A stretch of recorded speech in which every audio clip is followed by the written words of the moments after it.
Welcome to the Rise Up podcast, where we are exploring the stories of business leaders that are rising above challenges and driving innovation. And here in the Wonder Tree studio with me this morning, Tyler Duncan, the COO, kind of leader, director for Capstone Granite and Marble. Welcome, Tyler. Thank you. Thank you for having me. Good to be here. Yeah, absolutely. Glad to have you on here. And it's fun to kind of reconnect because, as we were saying earlier, we've crossed paths many moons ago. Like, I'm thinking, was it over 10 years ago? It's got to be 10, 11, 12. I can remember the exact address. So we used to do a lot of fix and flips and working with people doing fix and flips. And you and your team did excellent, hard countertop work for us. Tried to. Yeah. Yeah, tried to.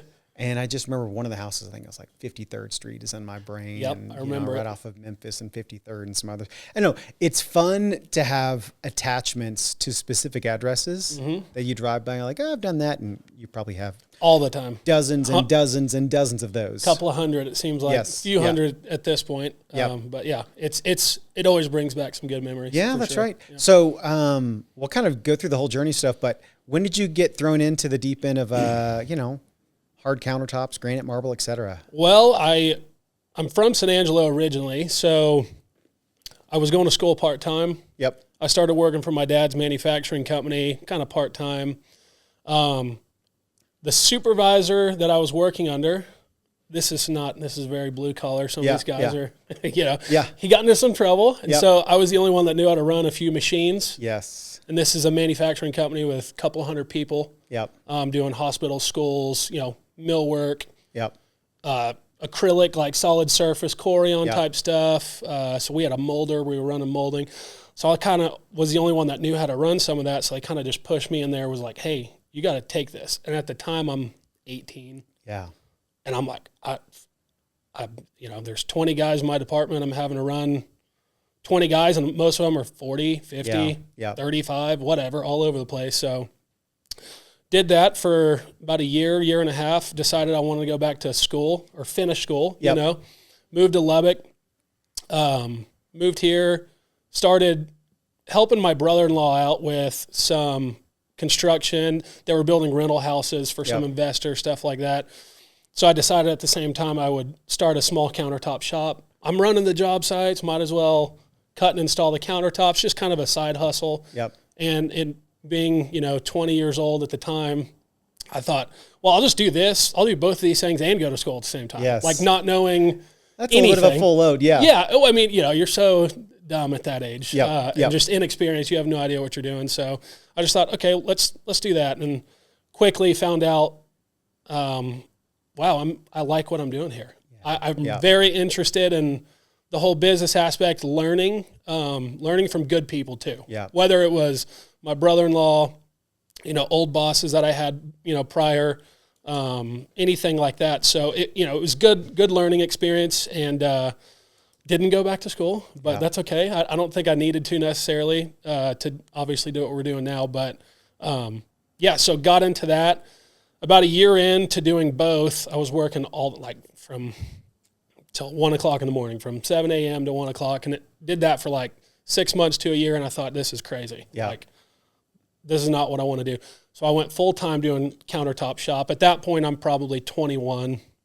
And and I didn't know how to do any granite. So we were doing all acrylic, solid surface, which is more of a commercial aspect for like hospitals and stuff like that. But so I hired a couple of friends, and I started kind of teaching myself how to cut granite, which was disastrous for the first few months. Now, as we went along, we hired some really good guys that I probably learned more from them than I was able to teach them. Yep. You know what I mean? It was funny how it worked, but I was kind of used to being in that environment where you have guys that are much older than you or much more experienced, and you kind of learn how to work with them and be a leader in ways that you can lead, and not necessarily trying to act like a leader or trying to act like you know everything. So you're absorbing and trying to give back what you can to help these people, and that's kind of how it started. Yep. Interesting. So many things come out of that makes me want to ask. You said your dad had a business. Mm-hmm. Is your family pretty entrepreneurial, business owner driven, or kind of what's that background? So my dad's a CPA by trade, and he had worked for an accounting firm for a long time. Yep. And got a job offer at this manufacturing facility to be the CFO. And so we, I don't know if he would be necessarily entrepreneurial driven or anything like that. He's just an intelligent guy. Yep. But the guy is also a jack of all trades. He can build custom furniture, cabinets. Yep. I mean, from the time that I was a kid, we were remodeling our houses by ourselves, whole thing. Yep. I mean, gut, everything. So he taught me a lot along the way. And I think he was always secure. He didn't really ever need to go out and do it, Yep. But it's funny, in the last 5 years, he manages multiple businesses and does all of that stuff. So he kind of grew into that as well. Yep. And I think just the trajectory of what we've done over the last 5 years has taken us to many other places that maybe he probably, and I'm sure he'll watch this, I'm sure he gets tired of it. Yeah. Because he's probably 63, so I think he's ready to take a step back. But also, I don't think he wants to either. I think he's got to keep going to give him something to do. Yep. Well, you can only mow the grass so many times a week. I think your dad and I could have some conversations. I started my career out as an accountant, got my CPA. Mm-hmm. I knew I probably wasn't going to live in that role, but man, it has served the entrepreneurial journey big time, incredibly well. Yes, because you can apply a lot of those accounting and financial fundamentals to go, does this make sense? Is it cash flowing? Are we bleeding cash? What can we do here? And it gives you a leg up. Yes. Right, especially when you have money on the line and you're going, and I mean, this is why I think it's so important to have somebody you can trust, or just go out and try to learn as much as you can on your own, because he can see stuff before it even happens in a way, I guess, Yep. or he's just real savvy and privy to how things work, and I have a lot more to learn on that end. I'm 32 years old, but that's a lifetime of knowledge to gain. So I mean, it's great to have him do it, because he teaches me stuff every day, and I'm learning constantly. But it's a tool that is very useful for sure. Well, and you said a word earlier. You've said it a few times. Learning. Yes. Man, tell me about. Is there a hunger or desire or curiosity to learn, or what's been the elements around learning that's contributed to your path and your journey the last 10 plus years? Yeah, man, I would say being curious I think I'm curious by nature, and I'm probably one of the only people in my family that will religiously listen to all kinds of podcasts all the time when I get the chance. You know what I mean?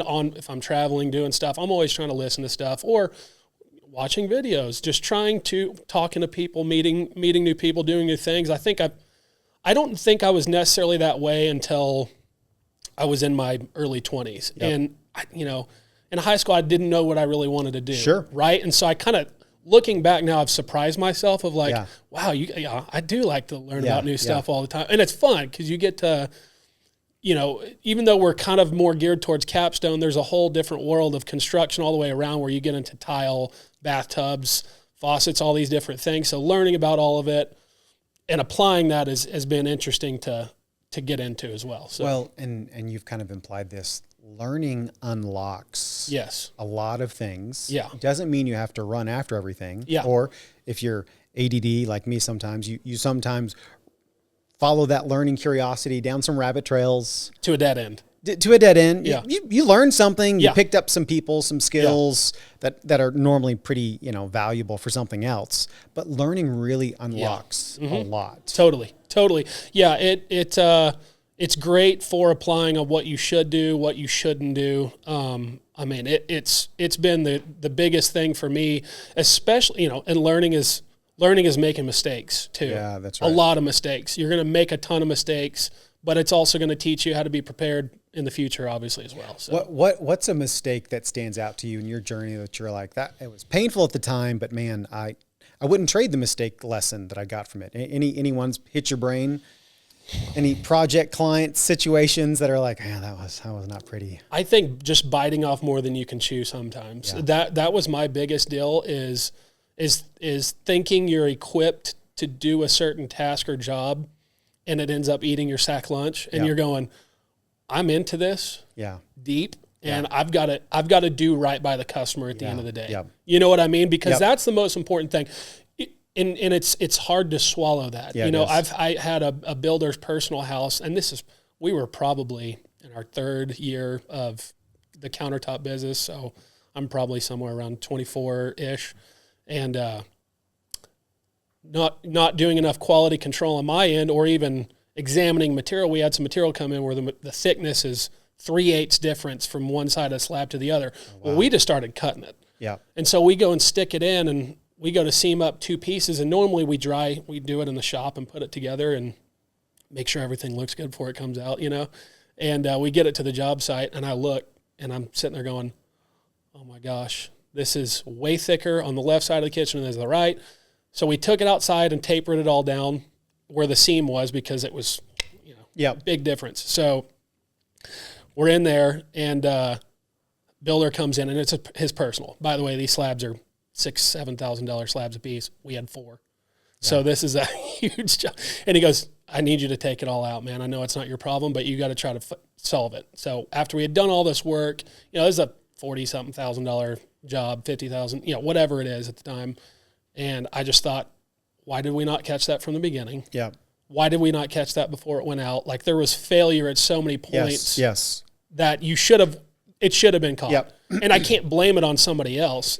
My shop manager, it's easy to blame him, but at the end of the day, I was there. Yes. I unloaded the slabs myself. I did the one thing that I tell everybody, I didn't do the one thing I tell everybody to do, which is pay attention to things. And I think just that, that's a small story in the grand scheme of things, but in the countertop world, there's so many things that can go wrong that there's probably too many to list. Now, as far as business overall, I think it's just, I would just say learning lessons. There's many. I couldn't get to enough right now. But it's often in those painful lessons, right? Yeah. Where you said it. Some people will try to hide. Mm-hmm. Will try to not answer their phone. Yeah. Will try to get defensive, not take responsibility for it, and I think good luck with your future doing that. Right. But again, taking responsibility for it. The pain of those lessons are so stark. Yes. And the scars that you look at, that it's, you might make another mistake like that again, but it is like, this is freshly seared on your brain. It is. And typically when it rains, it pours. Yeah. So, sometimes we would go through those weird spells where you'd have 1 or 2 or 3 small to medium sized things that happen in a week span. And you're like, oh my gosh, what are we doing? Yeah. We're better than this. We know what we're doing. And so, it's seared in your brain. But you take that lesson, you move on, and you set new protocols, you set new processes, you set new solutions too. You figure out how to fix things better after those mistakes are made. So that, the hardship is terrible, but as long as you do the right thing, I think at the end of the day, by your customers, by your employees, don't throw blame, accept it. And you can pinpoint if somebody did do something wrong, have a constructive talk about it, and figure out a way to go forward from there. I would even make the argument that many customers, people you do business with, when the mistake happens, and you approach it with honesty, with humility, with accountability, responsibility, and that customer sees what you did, it almost, to me, that customer comes away more impressed. Yes. They have a lot more grace too. They do. They give you more. They've made mistakes. Right. Right. And it's almost like if everything went perfectly, they're like, oh man, Tyler's great, company's great. But when they see how you walk through those failures, it's almost like, man, they're phenomenal. They stood behind stuff. I got the finished product I wanted, but I don't know. It's almost like our fear often of our unwillingness to address the issue because of our financial loss or whatever it is. What comes out of the other side is actually better. It is. It's way better. And and I'm a type of person that I don't know how people can do wrong by other people. So I can't sleep at night knowing that, right? And it's hard to live with. And then word of mouth is everything, especially in a community like this. So at the end of the day, it makes you feel better. The customer feels better, but money is a thing that you can make more of too, right? Like you can't go back and necessarily fix what you've done. Reputation. Yeah, reputation is everything. And so, we still make mistakes, even as Capstone. I like to think that we do everything the right way all the time. We still make mistakes here and there, I'm sure. But at the end of the day, there's probably no one that I know of that would be like, hey, you guys did wrong by me. And I think that it feels good to us to know that. And I think at the end of the day, that's what's most important for sure. So tell me about, you're working on countertop stuff, you're learning, you're running some crews. Where did Capstone Granite Marble come from? Did that kind of get birthed out of this, or kind of give me the genesis of all that? Yeah. So we're probably, I think I ran my fabrication business for close to 7 years. And so give or take roughly. And so my parents were like, hey, we're thinking about retiring, but we want something to do. We want to invest in something.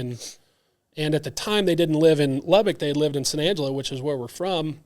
So they moved up to be closer to my sister, our family that's up here. And so my dad kind of said, hey, let's, if you want to invest, let's get some more machines. Let's just kind of step it up a little bit. I can help you out with some capital. And I thought, man, that sounds like a phenomenal idea. And the more I thought about it, the more I thought, I don't want to do this, dude. Like I had my fun. I'm tired of being dirty head to toe, covered in dust every day. And so for us, it was just, we really, it took about 1.5 years for us to pull the trigger on it. So I'm kind of just cruising, doing installs, doing stuff like that, not gaining a lot more customers, kind of maintaining. And my dad was like, we did a lot of research, market research, figured out the process, and we just said, okay, let's do it. Let's get into this. And we bought the 4.5, 5 acres we're on right now, remodeled the building ourselves, and kind of took off from there. And it was so. Kind of tell us what's the evolution or the shift from doing install work to now what's described as, Capstone Granite Marble. What are the differences? What does that look like? Right. Now? So, I was a fabricator before, so we were working directly with contractors and builders to procure materials, fabricate it, and install it. Yep. Capstone is a distribution wholesale company where we import materials and we sell materials, not just in Lubbock, but across West Texas. I mean, really all of Texas. Yep. We've shipped out of state several times. We're growing that more of a bigger regional market as opposed to just West Texas and New Mexico. So that's been awesome to see. But yeah, so, for us, we don't do any of the labor or the work that goes into it. We actually, even despite me being a fabricator, I went out and kind of established these relationships with you would consider my competition at the time and said, hey, look, like, we're taking a new turn doing this. We want to be partners with you. And we come from a background of knowing what you guys have to deal with. That's right. And we can help you in ways that I think no one else really can. We're not just here to sell you material. We understand what goes into it, the complexities of how these things operate, how they handle the crazy amount of problems that you have with natural stone. So, I think it was an interesting niche for us in a way to be able to relate to them and then be able to know, how material acts, how it reacts, and what a good quality material is. Right? Because there's a ton of material in the market that is subpar, we would consider. And so when I'm going to Brazil, when I'm going to these areas and looking at blocks or buying slabs, we can identify a little bit better what is a better premium material. Is it worth spending the extra $5-6 a square foot on something? Because it is. Sometimes spending a little bit more on better material, and even if you're charging just, what you paid, if I'm paying $5 more a square foot than my competitor is, I'm going to charge $5 a square foot more. I'm not going to go up 20 or 30, but it's covering my cost. But the other thing at the end of the day is it looks better. The fabricators are going to cut it a little bit easier. And I'm sure some of them would say, man, you got some terrible material that falls apart. That's kind of unavoidable. But for the most part, figuring out and identifying what a good material is what we're good at. No, that's great, man. So many things that comes out of it. I'm curious, what was the journey like in shifting to, all right, now we need to identify suppliers, and that's internationally. Yes. Right? So you're not just driving 30 minutes away, finding some supplies, sending it in. What did that journey look like in exploring, learning, understanding, and then being able to create that supply chain? That is a huge risk, right? Because you're doing international business, and there's not a whole lot of recourses to get your money back, right? If something goes south, or if you don't work with a good factory or good partnerships. So going into that, you're kind of trial and error, as scary as that sounds.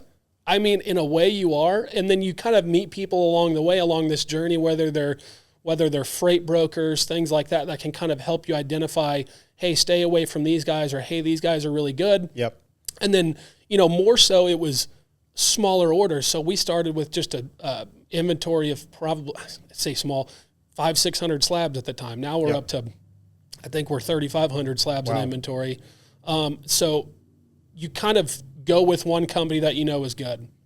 As you're going along, a lot of this stuff is public information that you can see, bill of ladings and track different things and see where you're getting it. And that's okay. Everybody can find that out. It's just then those other companies, those other factories can kind of headhunt you, and they come to you and go, hey, we've got this, we've got that. And as you meet more people, you can kind of parse out what factories are good, which ones are bad or, not as good, I guess. I don't want to say any of them are bad, but just where you're better spending your money and developing those relationships. So at a high level, kind of educate our audience, where are some of the primary quarry, destinations for your supplies? Either, what countries, kind of what makes, the hard surface granite marble come from different locations? I would say right now, 80% of our 70% probably comes from Brazil. Okay. They're going to be the most diverse as far as materials go. You're going to have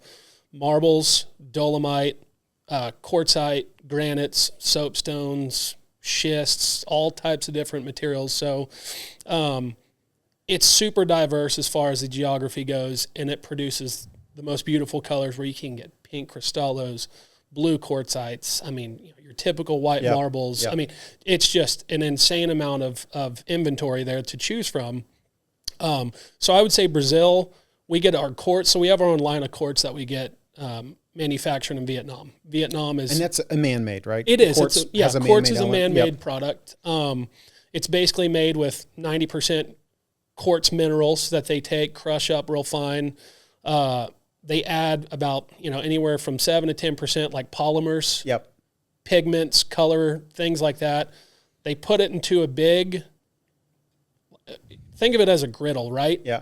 They compress it, they vibrate it, and it shakes it out, gets all the air pockets out, compresses it super hard, and then they put it in a kiln, essentially, that like an oven that they're going to heat it at about 200 degrees, and it cures all those resins and bonds everything together. Interesting. And that's what makes it so durable and hard, right? But quartz, the other thing about quartz too is it's a little more artificial looking. The technology has come a long ways where you have printed quartz, where it kind of reminds you of a nice porcelain that looks exactly like marble. So you're going, wow, this is a big step. It's easy to fabricate for the guys. Yeah. The only thing is you have to make sure that, for the fabricators, they're using a lot of water to cut it. It can be very toxic for you. It's a dangerous product as far as the toxicity goes for the fabricators, not for the end user. Once it's in, you have no problems there. But you just have to be sure that all your guys are following protocols, even if, these people aren't employed underneath us, but you still want to make sure. Educate them. Yeah, right. That's right. And you want to educate them and make sure they're doing the right thing too by their employees. So, there's that. And then we also pull from Italy, which we're getting more into the Italian marbles. That's kind of a different realm because some of those are extremely expensive, but the market is changing a lot, especially in Lubbock, especially in West Texas, where I think people are getting away from some of the granites and moving more into marbles and quartzites, which is primarily what our inventory is right now. So we're just adapting to that, trying to expand our inventory to be a little more high end. Obviously, we want to have something for everybody that's cost effective too, but we want to have a good enough inventory that anybody can walk in and find something. Let's talk about sales first for a moment. I've been thinking about this as you've been talking. You've had to step into identifying, when you were just doing installations, where did sales comes from when you were starting out? I mean, I got your number from someone, so you did something right. This is, 10 plus years ago. For you, what has sales looked like? I mean, how have you gone out and gotten your name out there? People could trust you. Has it been largely word of mouth? Are you out there beating the pavement, or what has sales looked like for you? A little of everything, right? I think in the beginning of Capstone, we were, there's only a couple of other options in town besides us. So that alone right there is going to get you some foot traffic through the door. Oh, there's another option. There's not 50 options. Right. Yep. So there's only a few. So you organically are going to get some sales off of that. Now, the other thing is beating the pavement, getting out, talking to fabricators, but also gaining their trust, because these people spend a lot of money with you and they want to make sure that you're going to have their back if something goes south, right? So it's trial and error, man. Like, hey, trust me with these orders. Yep. And you start small and you work it up and you get bigger and bigger and bigger. And then you want them to put, let's be selfish here and say, I want you to put all your eggs in my basket, kind of, you know what I mean? Like I want you to buy most of what you can get from me, because I think at the end of the day, we're helping each other. And better experience. Yeah, better experience. We, it's not going to take me 5 hours to get back to you. Our operation runs really smooth where we can get back to you really quickly. You get answers right then. We expedite the process. We're knowledgeable. And so, that's part of it, beating the pavement. When we first started too, I was traveling to Amarillo, but I was also the delivery guy. Yeah. And then I was also inside sales. And then, as we've progressed, we hired a truck driver, warehouse manager. We have an outside sales rep that handles Abilene, San Angelo, Midland, Odessa. So, it's a little bit of everything. Obviously, marketing with Wonder Tree has been excellent too. Yep. So, we're exploring all these different avenues with targeted ads, things like that, and word of mouth is obviously big. So. Yeah, that's right. I was curious, circling back, and this is somewhat of a sales driver as well as reading the customer. Yeah. How often are you guys introducing to your,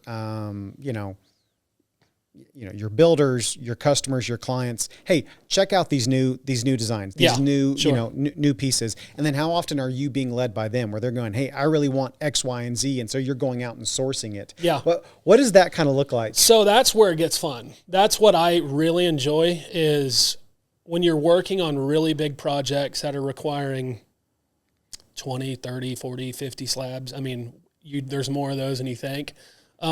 So introducing new materials like our printed quartz has been interesting because it's printed on the surface, but it looks a lot more realistic than a typical quartz. So introducing that into the market where everyone's like, I don't know about that. What's that going to, it's making mock-ups. It's showing people how it's applied, and then also getting builders to go, hey, look, if you're going to do this caliber of house, I suggest using this material or doing X and Y, or on the custom end where we do a lot of custom ordering too. So if you come early enough in the process, we basically tell everybody, what are you looking for?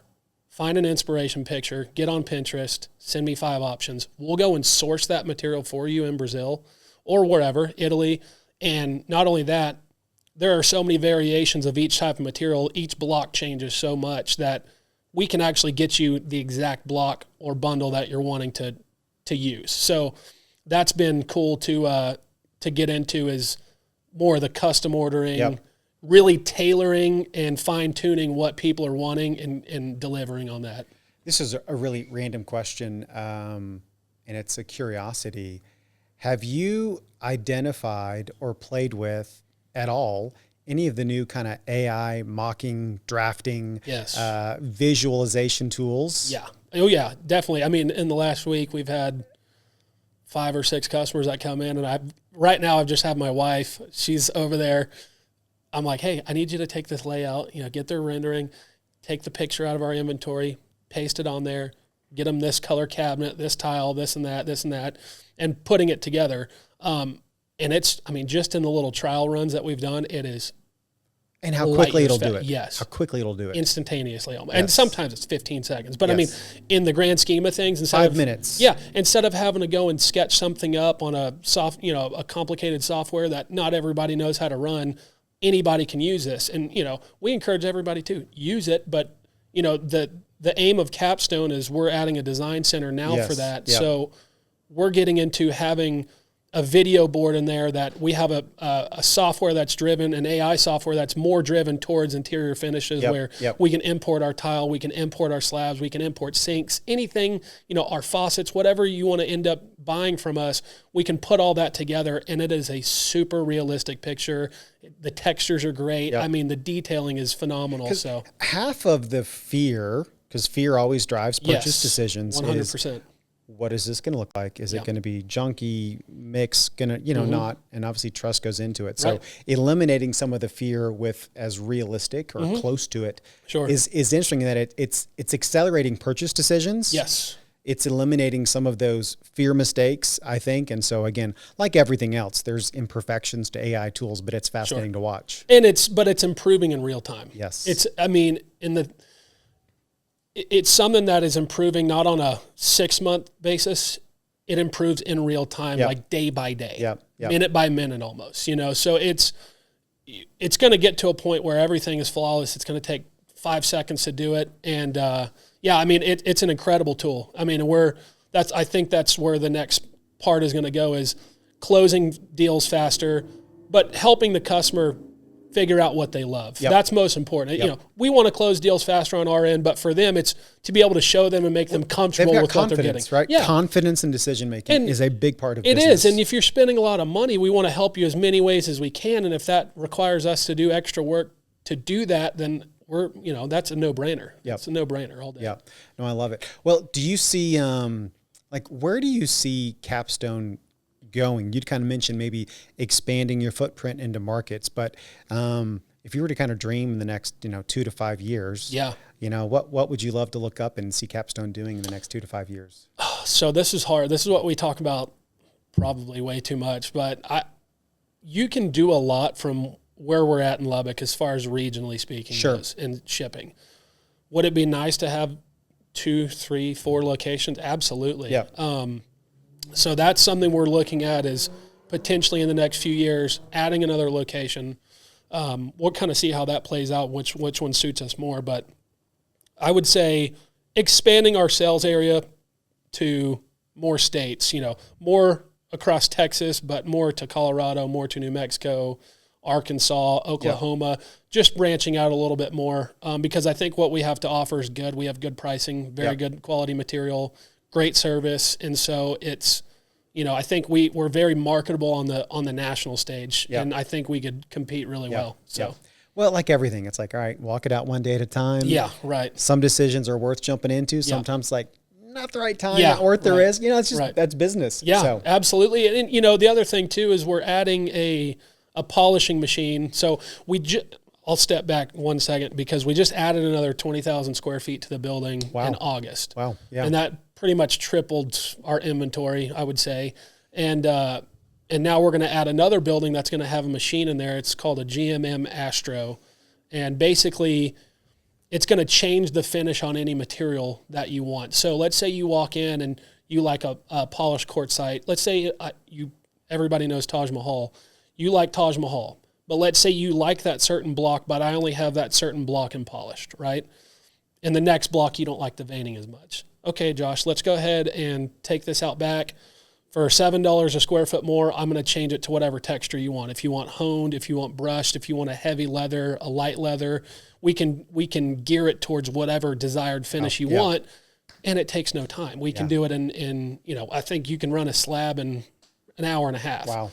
If you have 7 slabs in your house, it's going to take me about a day, but you're going to get exactly what you want. That's great. Yep. And not only that, I don't have to try to go source it elsewhere either, because we have partnerships in the industry where we trade out materials with other people. So, it's nice to have that, but some people are so set on that one slab with that one pattern and the color and, and so that's a big step for us, is that's going to get us more geared towards like tailoring to exact specs, exact finishes, things like that. So, that's fantastic. Yeah. Well, I always like to kind of close with some rapid fire questions. Sure. So first thing that kind of comes to your brain, what was one of the boldest decisions you've made in your business career the last several years? Oh my gosh, man. Oh. Where'd you have to feel like you really jumped off of the deep end? And the expansion. Yeah. The expansion. It costs a lot. Yeah. But just in the last 6 months, we have noticed a huge increase in sales. Wow. But it's because we've expanded a huge customer base too. Yeah. Right? And you get to push more volume. So